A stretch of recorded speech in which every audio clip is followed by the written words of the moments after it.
안녕하세요. 저는 안산시 마을만들기 지원센터에서 일을 하고 있는 이필구라고 합니다. 혹시 주민자치 하면 어떤 게 떠오르실까요? 대개의 경우는 주민자치센터 같은 것도 아마 생각하실 것 같고요. 그리고 주민자치위원회 활동들 생각하실 것 같습니다. 그런데 최근에 주민자치라고 하는 것이 전국적으로 상당히 중요하게 거론되고 있습니다. 그리고 주민자치를 통해서 지역사회의 다양한 사회적 문제를 누가 어떻게 해결할까라고 하는 측면에서 주민자치가 중요하게 거론되고 있는 게 사실입니다. 우리나라뿐만 아니라 전 세계적으로도 주민자치, 이 자치라고 하는 부분들은 상당히 중요한 문제인데요. 그 중에 한 가지는 우리 사회가 앞으로 어떤 사회로 나아갈 것인가라고 하는 지점에 대해서 상당히 불확실하다라고 하는 지점입니다. 앞으로 우리 사회가 지속 가능한 사회로 나아가기 위해서 다양한 사회적인 문제들, 그리고 우리가 안고 있는 이런 문제들을 누가 어떻게 해결할까라고 했을 때 시민이 주체가 돼야 된다라고 하는 거고요. 그리고 지역에 살고 있는 주민이 지역의 주인으로서 권한을 가지고 지역사회 문제 해결에 한 걸음 나서셔야 된다라고 하는 측면이 중요한 것 같습니다. 그런 의미에서 민과 관이 함께 머리를 맞대고 협업을 통해서 우리 지역사회 문제를 어떻게 해결하는 것이 가장 효과적이고 그리고 주민들의 참여를 통해서 시민으로서 성장할 수 있는 길인가 라고 하는 관점에서 지금 주민자치가 중요하게 거론되고 있다는 생각입니다.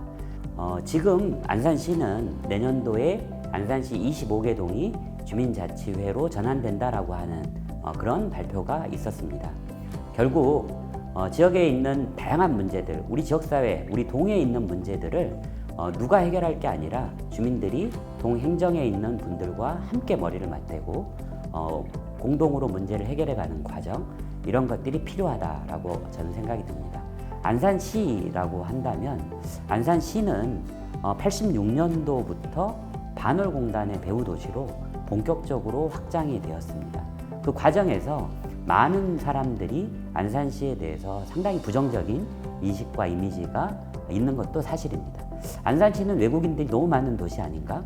안산시는 범죄가 많은 것 같아? 안산시는 반월공단의 환경 문제 이런 것들이 큰 도시 아닐까?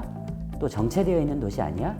라고 하는 부정적인 인식과 이미지도 있는데요. 지난 35년에 걸쳐서 안산의 다양한 주체들이 이런 문제들을 극복하고 안산의 발전 방향을 함께 만들어간 게 굉장히 중요한 사실입니다. 결국은 안산시는 시야와 환경 문제를 극복한 지방자치단체, 그리고 다양한 공동체들이 어느 지자체보다 더 많이 활발하게 활동하는 단체, 곳, 그리고 경기 서남부권의 사회혁신에 대한 문제들을 선도적으로 끌고 가는 지방자치단체, 수도권의 생태에 대한 문제를 품고 있는 지방자치단체, 그리고 아시아 최대의 상호문화 도시로 나아가고 있는 곳, 이런 긍정적인 이미지나 내용들이 안산시의 경쟁력과 내용들을 끌고 간다라고 저는 생각하는데요.